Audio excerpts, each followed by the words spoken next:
नमस्कार, सवाल पब्लिक का स्पेशल एडिशन देख रहे हैं आप। आपके साथ मैं हूं श्वेता भट्टाचार्य।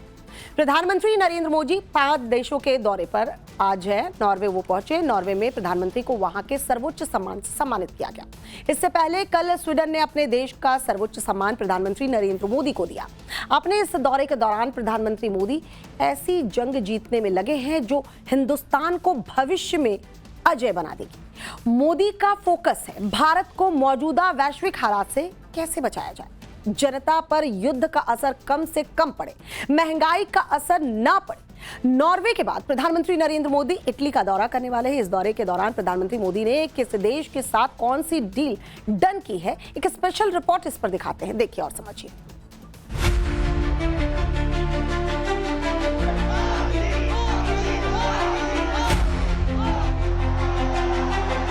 आज की दुनिया किस तरह नई नई चुनौतियों से जूझ रही है।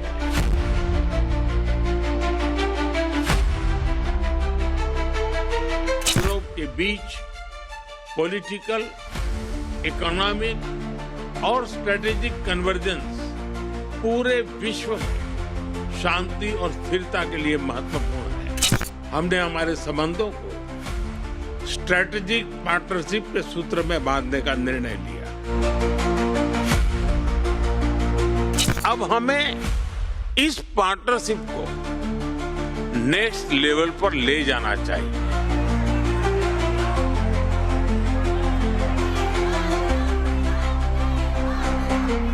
यहाँ पर जो भी लोग रहते हैं वो उनको बहुत ही सम्मान देते हैं। हम लोग बहुत एक्साइटेड हैं और ये बहुत ही अच्छा लग रहा है। वो जो भारत के लिए कर रहे हैं बहुत ही अच्छा कर रहे हैं।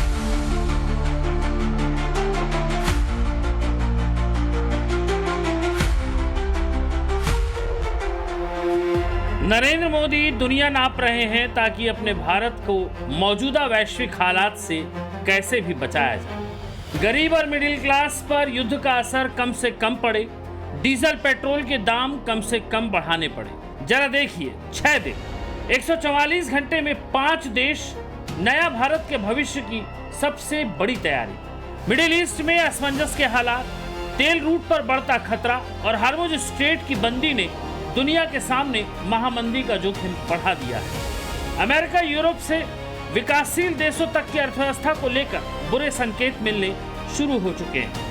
ऐसे में प्रधानमंत्री मोदी का ये विदेश दौरा सामान्य विदेश दौरा नहीं, बल्कि भारत की फ्यूचर रेडी कूटनीति के रूप में देखा जा रहा है। आज की दुनिया किस तरह नई नई चुनौतियों से जूझ रही है। पहले कोरोना आया, फिर युद्ध होने शुरू हो गए और अब आज की एनर्जी क्राइसिस है। ये दशक दुनिया के लिए आपदाओं का दशक बन रहा है। हम सभी देख रहे हैं, अगर ये स्थितियां तेजी से नहीं बदली गई तो बीते अनेक दशकों की उपलब्धियों पर पानी फिर जाएगा। दुनिया की बहुत बड़ी आबादी फिर से गरीबी के दलदल में चली जाएगी। बढ़ते वैश्विक संकट के बीच प्रधानमंत्री मोदी के इस दौरे को इसलिए भी अहम माना जा रहा है क्योंकि एक वक्त था जब जीने के लिए रोटी, कपड़ा और मकान की जरूरत होती थी, लेकिन अब दुनिया में रोटी, कपड़ा और मकान के साथ साथ तेल, एआई, सेमीकंडक्टर, एनर्जी और तकनीक की जरूरत पड़ गई है। देश के प्रधानमंत्री नरेंद्र मोदी इस वक्त इसी मिशन पर लगे हुए हैं। भारत में आज दुनिया का तीसरा सबसे बड़ा स्टार्टअप इकोसिस्टम है। हमारे startups AI, fintech, space, drones, biotech, climate tech और मोबिलिटी में ग्लोबल सॉल्यूशंस बना रहे हैं।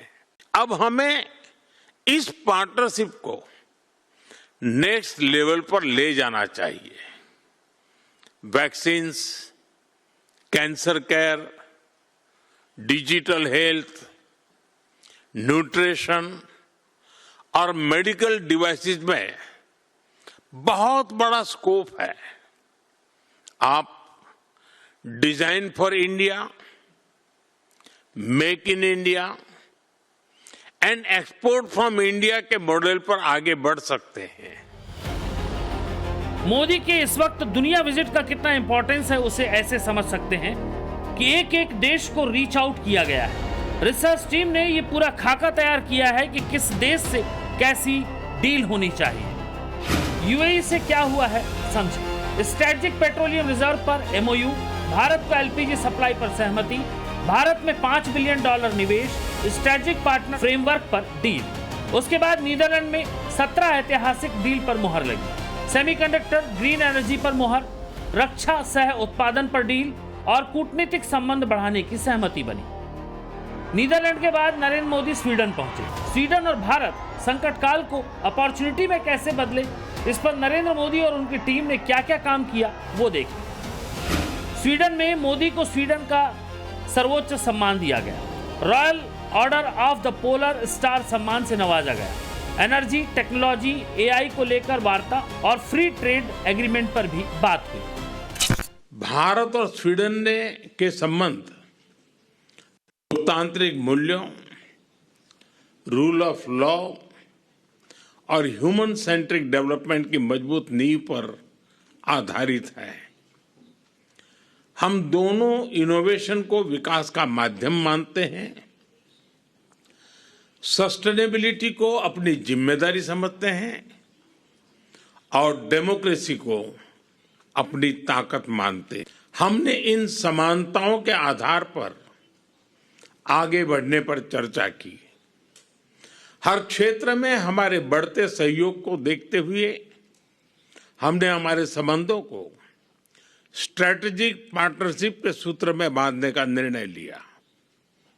इस पार्टनरशिप के अंतर्गत हम ग्रीन ट्रांजिशन, रक्षा, इमर्जिंग टेक्नोलॉजीज तथा पीपल टू पीपल टाइज जैसे मुख्य स्तंभों पर आगे बढ़ेंगे। स्वीडन से आगे प्रधानमंत्री मोदी का काफिला अब नॉर्वे पहुंच चुका है। नॉर्वे और भारत की मित्रता का इतिहास पुराना है, लेकिन संबंध को नए सिरे से तराशने की जरूरत है, जिस पर टीम मोदी तेजी से काम कर रही है। ये तस्वीर बता रही है कि मिडिल ईस्ट से लेकर यूरोप तक प्रधानमंत्री मोदी की धमक सुनाई दे रही है। आज नॉर्वे की राजधानी ओस्लो पहुंचने पर प्रधानमंत्री मोदी का गर्मजोशी के साथ स्वागत किया गया। करीब 43 वर्षों के बाद ये पहला मौका है जब किसी भारतीय प्रधानमंत्री ने नॉर्वे की धरती पर कदम रखा है। इससे पहले जून 1983 में इंदिरा गांधी ने नॉर्वे का दौरा किया था। प्रधानमंत्री मोदी भारतीय समुदाय के साथ भी मिले। वहां मौजूद भारतीय समुदाय ने गर्मजोशी से पीएम मोदी का स्वागत किया। बहुत ज्यादा एक्साइटेड है कि वो पहली बार नॉर्वे आ रहे हैं। यहाँ पर जो भी लोग रहते हैं वो उनको बहुत ही सम्मान देते हैं और बहुत प्यार करते हैं। I am very much excited. I can't wait to meet him. We feel so lucky that we got honor to meet our Prime Minister. We are so lucky. हम लोग बहुत एक्साइटेड हैं और ये बहुत ही अच्छा लग रहा है जैसे मोदी जी आ रहे हैं, और हम चाहते हैं कि वो ऐसे आते रहें और हमसे मिलते रहें, और वो जो भारत के लिए कर रहे हैं बहुत ही अच्छा कर रहे हैं और हमारे देश का नाम बहुत ही ऊपर जा रहा है। बहुत ही अच्छा लग रहा है। प्रधानमंत्री मोदी का दौरा ऐसे समय में हो रहा है जब यूरोप एक गंभीर सुरक्षा संकट से जूझ रहा है। वैश्विक आपूर्ति श्रृंखलाओं में मुश्किलें आ रही हैं और जलवायु परिवर्तन के बढ़ते प्रभावों के कारण हरित प्रौद्योगिकियों और आर्कटिक क्षेत्र में लोगों की दिलचस्पी तेजी से बढ़ रही है। प्रधानमंत्री के दौरे के दौरान फोकस व्यापार और निवेश पर है। प्रधानमंत्री नरेंद्र मोदी के नेतृत्व में दुनिया के अनेक देशों के साथ संबंधों में क्रांतिकारी बदलाव देखने को मिला है। इस सूची में यूरोप में बसे नॉर्डिक देशों के नाम भी आते हैं, जिनमें नॉर्वे, स्वीडन, फिनलैंड, डेनमार्क और आइसलैंड शामिल हैं। पीएम मोदी के प्रयास से ही 2018 में पहली बार भारत ने नॉर्डिक शिखर सम्मेलन का सफल आयोजन किया था। अब अपनी यूरोप यात्रा के दौरान प्रधानमंत्री मोदी तीसरे भारतीय नॉर्डिक सम्मेलन में भी शामिल हो रहे हैं। ये प्रधानमंत्री मोदी की पहली नॉर्वे यात्रा है। दौरा क्यों अहम है, इसे जानने के लिए नॉर्डिक देशों का महत्व भी समझिए। लगभग 2 करोड़ 70 लाख आबादी वाले 5 नॉर्डिक देश $1.5 ट्रिलियन जीडीपी के साथ यूरोप की करीब 5वीं सबसे बड़ी अर्थव्यवस्था बनाती है। नॉर्डिक क्षेत्र की प्रति व्यक्ति जीडीपी पूरे यूरोपीय संघ के औसत से लगभग 2 गुना है।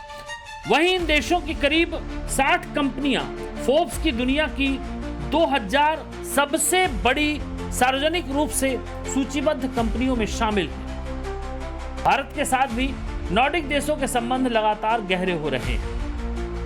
700 से ज्यादा नॉर्डिक कंपनियां भारत में काम कर रही हैं। वहीं करीब 150 भारतीय कंपनियां भी नॉर्डिक क्षेत्र में अपनी मौजूदगी रखती हैं। नॉर्डिक देशों के साथ भारत का द्विपक्षीय व्यापार करीब 19 अरब डॉलर तक पहुंच गया है, जिसमें दोनों आयात और निर्यात लगभग 9.5 अरब डॉलर है। भारत और नॉर्डिक देश लगातार स्वच्छ ऊर्जा, circular economy, smart city, AI और डिजिटलीकरण जैसे क्षेत्र में सहयोग बढ़ा रहे हैं।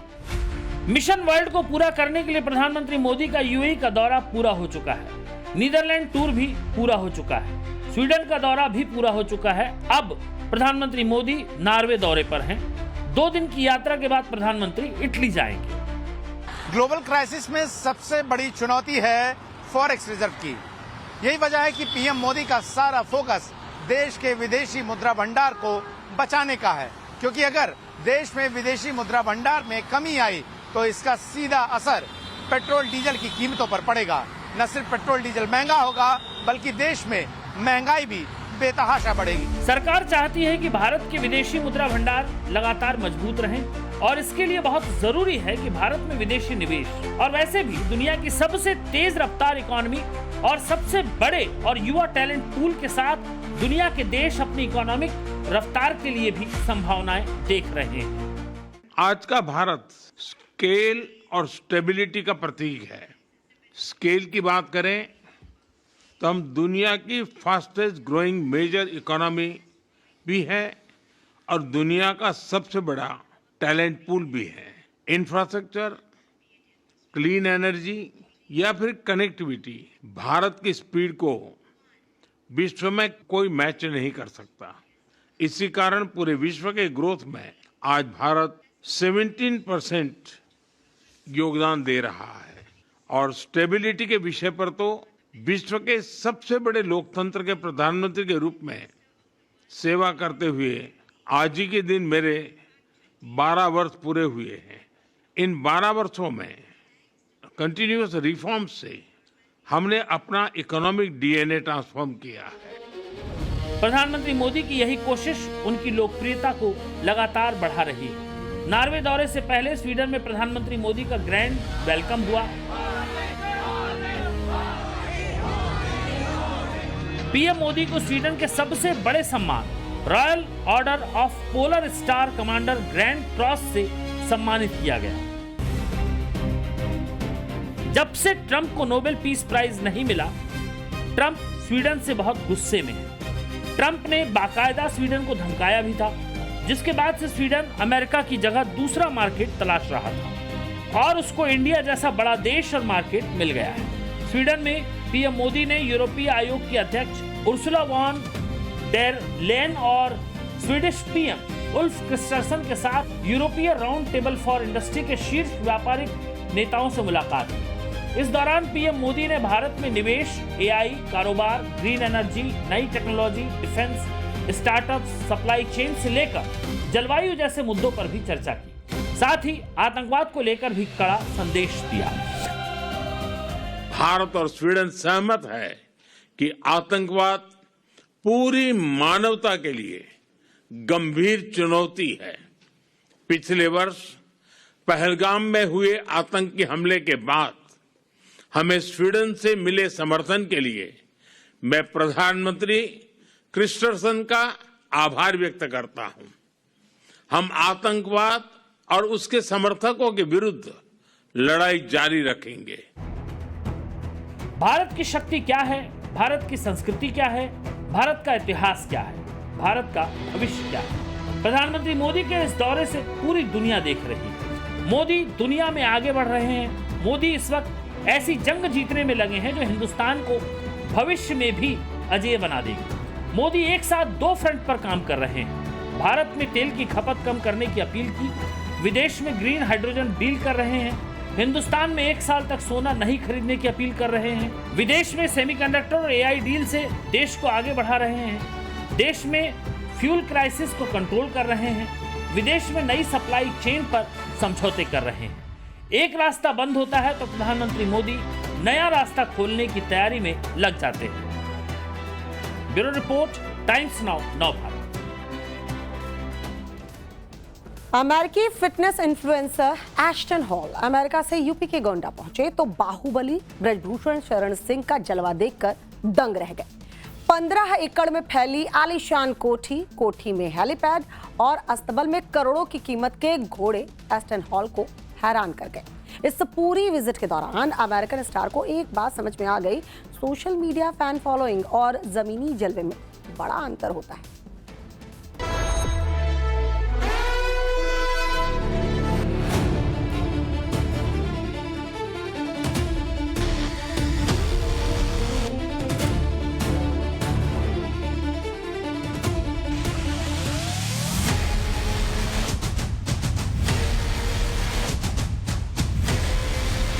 अमेरिकी फिटनेस आइकन और social media influencer Aston hall को तो देखा ही होगा आपने। लोहे जैसी बॉडी के साथ कैमरे पर दौड़ते भागते एस्टन हॉल की सोशल मीडिया प्लेटफॉर्म पर मिलियंस में फॉलोइंग है। इंस्टाग्राम पर 18 मिलियन, यूट्यूब पर 5.3 मिलियन, फेसबुक के अलग अलग पेज पर 5 से 10 मिलियन। यानी कुल मिलाकर दुनिया भर में एस्टन हॉल के 20 से 25 मिलियन फॉलोअर्स हैं। लेकिन जब यह अमेरिकन आइकन भारत आया और उत्तर प्रदेश के गोंडा में बाहुबली ब्रजभूषण शरण सिंह का रौला देखा तो ना सिर्फ दंग रह गया बल्कि फैन भी हो गया।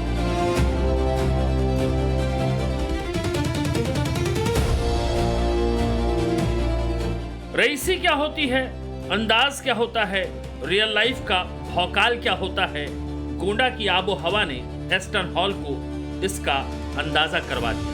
2 दिन के दौरे पर गोंडा पहुंचे थे एस्टन हॉल। एस्टन हॉल की पहली मुलाकात ब्रजभूषण शरण सिंह के सांसद बेटे करण भूषण सिंह से हुई। मिलते ही एस्टन मजाकिया अंदाज में करण भूषण सिंह के जूतों को निहारने लगे, जिस पर अंग्रेजी का अक्षर बी लिखा था। एस्टन ने कहा, बी का मतलब बॉस। लोग हंसने लगे। करण भूषण सिंह ने एस्टन हॉल का गोंडा में वेलकम किया, लेकिन गोंडा में एस्टन की ये एंट्री थी। लेकिन अभी तो पूरी फिल्म बाकी थी। अव्वल तो 15 एकड़ में फैली ब्रजभूषण शरण सिंह की कोठी को देखकर ही एस्टन हॉल की हवाइयां उड़ गई। इसके बाद करण भूषण सिंह एस्टन हॉल को नंदिनी नगर शूटिंग रेंज लेकर पहुंचे। यहां एस्टन ने शायद पहली बार अपने हाथों में राइफल को थामा था।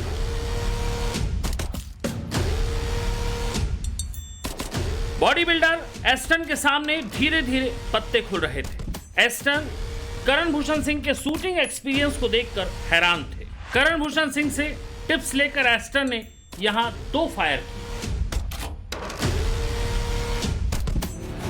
साधारण कुर्ते पायजामे में बिना शो ऑफ के करण भूषण सिंह को देखकर एस्टन को अंदाजा नहीं था कि गोंडा में उन्हें इस तरह का अनुभव हासिल होगा। एस्टन ने यहां वर्कआउट भी किया। एस्टन हॉल ने जिम में ब्रजभूषण सिंह की हनुमान गदा उठाकर भी एक्सरसाइज की। हैरानी होगी आपको कि शुरुआती 2 प्रयासों में एस्टन हनुमान गदा को उठा भी नहीं पाए थे, लेकिन तीसरे प्रयास में एस्टन इस गदा को उठाने में सफल रहे।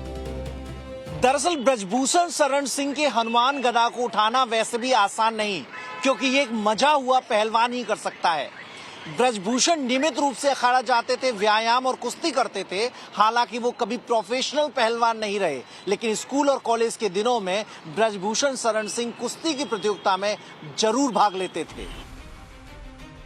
गोंडा में जितने भी कुश्ती इवेंट्स होते हैं, ब्रजभूषण उसे बढ़ावा देते हैं। 2012 से 2023 तक Brijbhushan wrestling federation of India के अध्यक्ष भी रहे। एस्टन हॉल जैसे दर्जनों बॉडी बिल्डर ब्रजभूषण शरण सिंह के शागिर्द रहे हैं। लेकिन एस्टन हॉल को इस बारे में कहां मालूम होगा कि जिस बाहुबली ब्रजभूषण शरण सिंह से वो मिल रहे हैं, वो किस हस्ती का नाम है। लेकिन एस्टन हॉल अभी ब्रजभूषण शरण सिंह के एक शौक से इंट्रोड्यूस नहीं हो पाए, और वो शौक है घोड़ों का शौक। एस्टन हॉल चौंक गए जब उन्होंने ब्रजभूषण शरण सिंह के बेशकीमती घोड़ों को देखा। एस्टन हॉल ने ब्रजभूषण शरण सिंह के लग्जरी रेस हॉर्स घोड़े की सवारी की। आपको याद होगा ये लग्जरी रेस हॉर्स घोड़ा, ये वही घोड़ा है जिसे ब्रजभूषण शरण सिंह को उनके एक चाहने वाले ने गिफ्ट किया था। पिछले साल दिसंबर में ही इस घोड़े ने ब्रजभूषण शरण सिंह के अस्तबल में एंट्री ली थी। 1.5 करोड़ की कीमत वाला घोड़ा ब्रजभूषण शरण सिंह को गिफ्ट किया गया, और ये कोई पहली मर्तबा नहीं। पिछले साल जनवरी में भी एक चाहने वाले ने ब्रजभूषण शरण सिंह को मारवाड़ नस्ल का घोड़ा गिफ्ट किया था। दरअसल ब्रजभूषण शरण सिंह घोड़ों के बेहद शौकीन हैं। जिस अस्तबल में एस्टन हिल घुड़सवारी कर रहे हैं, यहाँ ब्रजभूषण शरण सिंह के 5 घोड़े हैं, जिसमें से 4 मारवाड़ी नस्ल के हैं। 1.5 करोड़ की कीमत का एक प्रभात घोड़ा है, एक काला घोड़ा है जिसकी कीमत 15 लाख है, और बाकी घोड़े मिक्स रंग के हैं। ये सभी घोड़े स्टैलियन हैं, जो रॉयल, उदयपुर और जयपुर लाइन के हैं। अमेरिकी फिटनेस आइकन और social media influencer Aston hall के लिए ये एक्सपीरियंस बिल्कुल नया है। सोशल मीडिया पर लाखों फॉलोअर्स लेकर एस्टन हॉल जिस खुशफहमी में थे, गोंडा आकर शायद उन्हें असली फैन फॉलोइंग का एहसास हुआ हो। एस्टन हॉल ने यह महसूस किया होगा कि साधारण से दिखाई देने वाले ब्रजभूषण सरीखे लोग जमीन पर कितने मजबूत हैं। एकड़ों में फैली लाखों करोड़ों की आलीशान कोठी, हेलीकॉप्टर से लेकर घुड़सवारी तक की सारी सुविधाएं, ये सब एस्टन के लिए सपने जैसा है। लेकिन एक बात और है, एस्टन हॉल अभी एक ही बाहुबली से मिले हैं। ऐसे शौकिया और रौले में रहने वाले बाहुबलियों की लंबी फहरिस्त है। उत्तर प्रदेश के प्रतापगढ़ के भद्री रियासत से ताल्लुक रखने वाले रघुराज प्रताप सिंह उर्फ राजा भैया से एस्टन हॉल जब मिलेंगे तो दंग रह जाएंगे। जैसे एस्टन हॉल को वायरल होने के लिए पसीना बहाना पड़ता है, यहाँ राजा भैया के अस्तबल में नए घोड़ों की एंट्री वायरल हो जाती है। जैसे 30 लाख के इस ट्रोजन घोड़े की एंट्री वायरल हो गई थी। राजा भैया के राजभवन बेती में कुल 6 घोड़े हैं, सभी मारवाड़ी नस्ल के हैं।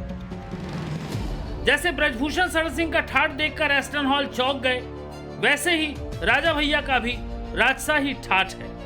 यहाँ एस्टन के राइफल पकड़ने में हाथ कांप रहे थे।